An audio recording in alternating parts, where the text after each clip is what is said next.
jonne siis saa paikkansa kunkin osakilpailun 3 parasta sijoittunutta ratsukkoa niin lähitopilla Grand Prix-sarjasta kuin tuosta nuorten ratsastajien sarjastakin, ja Julia Sjömanin hihamerkki on ansaittu juuri tuolta nuorten ratsastajien sarjan puolelta.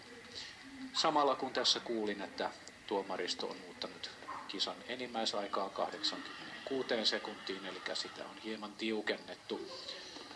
Itse asiassa aika paljonkin, peräti 9 sekuntia otettu pois tuosta paperilla ilmoitetusta enimmäisajasta.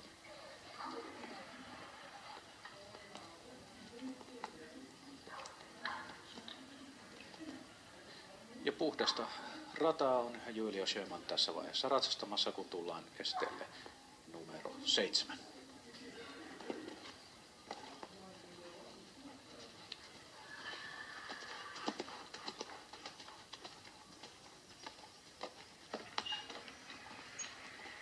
Siinä melkoisen huono hyppy A-osalla. Etujalat käyvät kunnolla kiinni tuossa A-osan ylimmässä puomissa, mutta pudotusta ei tule ja nyt enää 2 estettä jäljellä.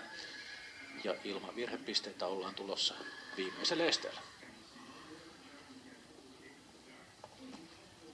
Ja näin, meillä on ensimmäinen puhdas suoritus.